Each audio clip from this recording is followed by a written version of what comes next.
আসসালামু আলাইকুম dear students, আজকে আমরা নিউক্লিয়ার ফিজিক্সের উপর এনটিআরসিতে আসতে পারে এমন কিছু এমসিকিউ নিয়ে আলোচনা করবো ইনশাল্লাহ। এটা আমাদের পেইড কোর্সের অন্তর্গত ফ্রি ক্লাস। সো নিউক্লিয়ার ফিজিক্সের প্রথম প্রশ্নটাই আমরা এখানে দেখতে পাচ্ছি যে একটি পরমাণুর নিউক্লিয়াসে কি থাকে। একটি পরমাণু নিউক্লিয়াসে কি থাকে। আমরা কিছু সহজ প্রশ্ন থেকে শুরু করবো, যেহেতু এটা পার্ট 1। সো আস্তে আস্তে আস্তে আস্তে কিছু কমপ্লিকেটেড এবং কিছু পরীক্ষায় আসতে পারে এমন প্রশ্ন নিয়ে আলোচনা করবো। সো এই প্রশ্নগুলো যেহেতু সহজ, কিন্তু মনে হতে পারে এগুলো পরীক্ষা আসবে না, কিন্তু আপনারা যদি স্পেশাল বিসিএস যেটা হয়েছে সেটা যদি প্রশ্ন প্যাটার্ন খেয়াল করেন, সেখানে খেয়াল করবেন যে আসলে সহজ থেকে শুরু করে কঠিন মাঝারি সব ধরনের প্রশ্নই এসেছিল। সো আমাদেরকে অবশ্যই সব টাইপের প্রশ্ন রিভিশন দিতে হবে, সব টাইপের প্রশ্ন আমাদের পড়তে হবে। আমাদের পেইড ব্যাচে প্রায় 100+ এক্সামের ব্যবস্থা আমরা করেছি। এছাড়া আমরা বেসিক থেকে আলোচনা করি, আমরা ভিডিও লেকচারগুলো দিয়ে দিব এবং অ্যাট দ্য সেম টাইম সেখানে আপনারা পিডিএফ পেয়ে যাবেন। সো প্রথম প্রশ্নটার উত্তরটা খ, সেটা প্রোটন ও নিউট্রন। এগুলো আমরা সবাই আসলে জানি, যেটা পরমাণু নিউক্লিয়াসে থাকে প্রোটন এবং নিউট্রন। এবং প্রোটন এবং নিউট্রনকে একসাথে আমরা নিউক্লিয়ন বলে থাকি। এরপরের প্রশ্ন নিউক্লিয়ার বলের প্রকৃতি কী। নিউক্লিয়ার বল আকর্ষণমূলক, সো এটা অ্যাট্রাকটিভ ফোর্স। নিউক্লিয়ার বলের মধ্যে একটা রিপালসিভ ব্যাপার আছে, তবে আসলে অ্যাট্রাকটিভ ব্যাপারটাই ডমিনেন্ট, ঠিক আছে। সো এটার উত্তর আসলে ক। এর পরের প্রশ্ন বাইন্ডিং এনার্জি কী। ডিয়ার স্টুডেন্টস, বাইন্ডিং এনার্জি প্রথম অপশনটাই নিউক্লিয়াস তৈরি শক্তি না, নিউক্লিয়াস ভাঙা শক্তি এটাও না। এটা নিউক্লিয়াসকে একত্রে রাখতে প্রয়োজনীয় শক্তি, বাইন্ডিং এনার্জি, যেটাকে আমরা ডেল এম সি স্কোয়ার দিয়ে বের করতে পারি। ডেল এম এখানে ভর ত্রুটি বা ম্যাস ডিফেক্টকে রিপ্রেজেন্ট করে, আর c speed of light in free space. এর পরের প্রশ্ন বাইন্ডিং এনার্জি এর উৎস কি। বাইন্ডিং এনার্জির উৎস শক্তিশালী নিউক্লিয়ার বল। কারণ আমরা জানি যে নিউক্লিয়ার ফোর্স এটা খুবই স্ট্রং ফোর্স, ইনফ্যাক্ট ফান্ডামেন্টাল ফোর্সগুলোর মধ্যে সবচেয়ে strong nuclear force. So binding এনার্জির উৎস মহাকর্ষ, তড়িৎ বল, চৌম্বক বল এগুলো তো মোটেও না। কারণ আমরা জানি যে মহাকর্ষ একটা ফান্ডামেন্টাল ফোর্স, যেটা আসলে মহাকর্ষ বল আমাদেরকে মহাবিশ্বের যে কোনো দুইটা বস্তুকে একজন আরেকজনের দিকে আকর্ষণ করার জন্য দায়ী। আর তড়িৎ বল আর চৌম্বক বল এদেরকে আমরা একসাথে বলি ইলেকট্রোম্যাগনেটিক ফোর্স, ঠিক আছে। সো এটার সাথে এটা রিলেটেড না, কারণ ওগুলো চার্জ এবং ম্যাগনেটিজমের সাথে রিলেটেড। সো আমরা বলতে পারি যে নিউক্লিয়ার বাইন্ডিং এনার্জি সৃষ্টি হয় স্ট্রং নিউক্লিয়ার ফোর্স থেকে।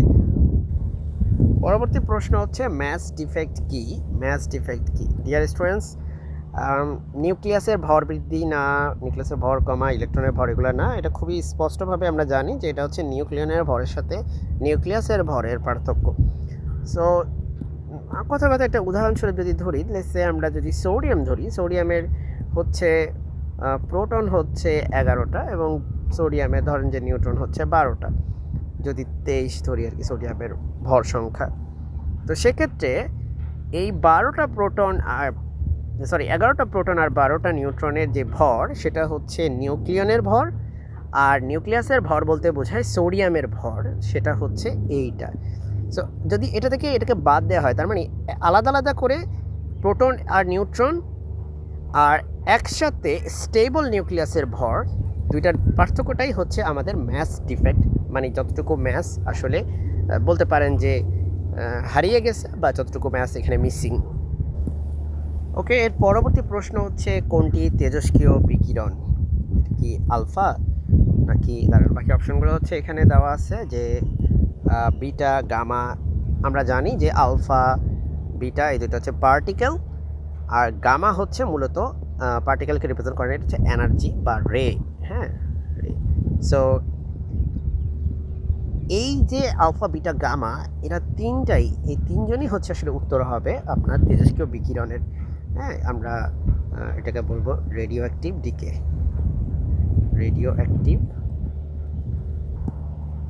ডিকে, বা রেডিয়েশন। সো রেডিয়েশন বানান ভুল লিখছি, রেডিয়েশন। ওকে, এখন এর পরের প্রশ্ন আলফা কণা কি। আলফা কণা ইলেকট্রন তো মোটেও না, প্রোটনও না, এটা হিলিয়াম নিউক্লিয়াস। সো হিলিয়াম সেটার মধ্যে প্রোটন থাকে 2টা, নিউট্রন থাকে হচ্ছে 2টা, ইলেকট্রন থাকে 2টা। সেই 2টা ইলেকট্রনকে যদি আমরা তাড়িয়ে দিই তাহলে সেটা হয়ে যায় 2+। সো এই জিনিসটাকে আমরা বলি হচ্ছে এটা হচ্ছে আলফা পার্টিকেল। সো এটা একটা ধনাত্মক আধানযুক্ত, দ্বিধনাত্মক আধানযুক্ত একটা পার্টিকেল। এরপরে আমাদেরকে জিজ্ঞেস করছে যে বিটা ক্ষয়ে বা বিটা ডিকে, যেটাকে আমরা ইংলিশে বলি যে বিটা ডিকে, এই বিটা ক্ষয়ে কি নির্গত হয়। দেখেন বিটা ক্ষয়ে নির্গত হয় হচ্ছে বিটা পার্টিকেল, খুব সিম্পল উত্তর, ঠিক আছে। বিটা পার্টিকেল নির্গত হয়, যেহেতু বিটা পার্টিকেল আমাদের অপশনে নাই, আমাদের প্রোটন আছে, প্রোটন তো হবে না, নিউট্রন হবে না, পজিট্রন হবে না, সো আমাদের বলতে হবে যে এটা হচ্ছে ইলেকট্রন। বিটা মাইনাসের ক্ষেত্রে আপনার এটা হবে ইলেকট্রন, রাইট। আর যদি বিটা প্লাস হয় সেক্ষেত্রে সেটা হয়ে যাবে পজিট্রন। ওকে, এবার আমরা এর পরের প্রশ্নে চলে যাই যে বিটা প্লাস ক্ষয়ে কী নির্গত হয়। দেখেন খুবই অবভিয়াস, বিটা মাইনাস যদি আসে বিটা প্লাসও আসতে পারে। বিটা প্লাস ক্ষয়ে, যেটা বিটা পজিটিভ দিকে বলতে পারেন, সো বিটা পজিটিভ দিকের ক্ষেত্রে আমাদের নির্গত হয় হচ্ছে পজিট্রন। পজিট্রন হচ্ছে ইলেকট্রনের anti particle, right. So electron না হয় এটা উত্তর কী হবে, এটা হবে পজিট্রন, মানে গ নাম্বারটা। এর পরের প্রশ্ন হচ্ছে যে গামা রশ্মিটা কি আসলে, এটা কি ইলেকট্রন? মোটেও না। আমি আগেই বলেছিলাম যে গামা কোনো পার্টিকেল না। So it's not electron, it's not neutron, it's not proton, it can be said to be photon. গামা হচ্ছে ফোটন। আপনারা ইলেকট্রোম্যাগনেটিক রেডিয়েশন পড়ছেন, ইলেকট্রোম্যাগনেটিক স্পেকট্রামের মধ্যে আপনার আছে গামা রে, তারপরে আছে হচ্ছে আপনার ইউবি রে আছে, ঠিক আছে, তারপরে এক্স রে আছে, আলট্রাভায়োলেট তো বলছি, আচ্ছা, তারপরে ভিজিবল আছে, হ্যাঁ, তারপরে মাইক্রোওয়েভ আছে, তারপরে রেডিও ওয়েভ আছে, so and so fourth, right. এগুলোর মধ্যে এগুলো সবই আসলে ফোটন, ঠিক আছে, এগুলো সবই আসলে ফোটন। ফোটন মানেই যে দেখা যাবে চোখে এমন না, সেটা শুধু ভিজিবলটা আমরা দেখতে পাই, কিছু পানি অন্য রেঞ্জেগুলোও দেখতে পাই, ঠিক আছে। সো উত্তর হচ্ছে খ হবে ফোটন। এর পরের প্রশ্ন হচ্ছে হাফ লাইফ কি। হাফ লাইফ পুরো ক্ষয়ের সময় না, এটা হচ্ছে অর্ধেক নিউক্লিয়াস ক্ষয়ের সময়। সো মনে হচ্ছে খ নাম্বারটাই হওয়া উচিত, বিকিরণের সময় না, অর্ধেক শক্তি হারানোর সময়ও না।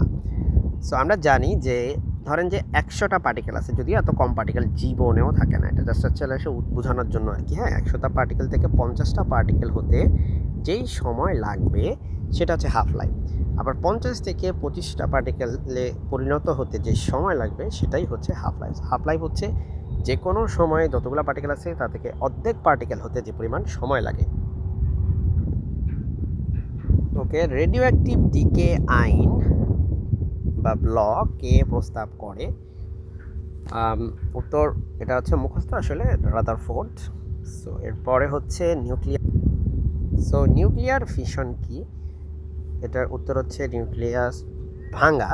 দেখেন ফিশন মানে হচ্ছে ভাঙা, ফিশন, এটা হচ্ছে বাংলা লেখি এভাবে, ফিশন এটা মানে ভাঙা। আর যেটা হচ্ছে ফিউশন সেটা মানে হচ্ছে, বা অনেকে ফিউশানও লেখে, সেটা হচ্ছে গড়া। দেখতে দেখতে পরের প্রশ্নটাও কিন্তু এই ফিউশন নিয়েই। সো ছোটো নিউক্লিয়াস মিলিত হওয়া এটা হতে পারে, নিউক্লিয়াস ভাঙা হবে না, নিউট্রন ইমিশন, আর ইলেকট্রন ইমিশন মানে ইমিশন মানে নির্গত হওয়া না, নিউট্রন ইমিশন না, ছোটো নিউক্লিয়াস মিলিত হয়ে একটা বড় নিউক্লিয়াস তৈরি হওয়ার ব্যাপারটাই হচ্ছে আসলে নিউক্লিয়ার ফিউশন। এর পরের প্রশ্ন হচ্ছে কোনটি ফিউশনযোগ্য পদার্থ। ঠিক আছে, ফিউশনযোগ্য পদার্থ আমরা এটা সবাই জানি, ইউরেনিয়াম 235, এটা হচ্ছে ফিউশন বলে বলছি, ফিশনযোগ্য, হ্যাঁ, ফিশনযোগ্য ম্যাটেরিয়াল হচ্ছে এটা, আমরা এটাকে বলি ফিজাইল ম্যাটেরিয়াল, রাইট, ফিজাইল ম্যাটেরিয়াল। সো আজকে আমরা এই পর্যন্তই রাখতেছি, পরবর্তী ভিডিও দেখার আমন্ত্রণ জানিয়ে এখানে শেষ করছি। আসসালামু আলাইকুম।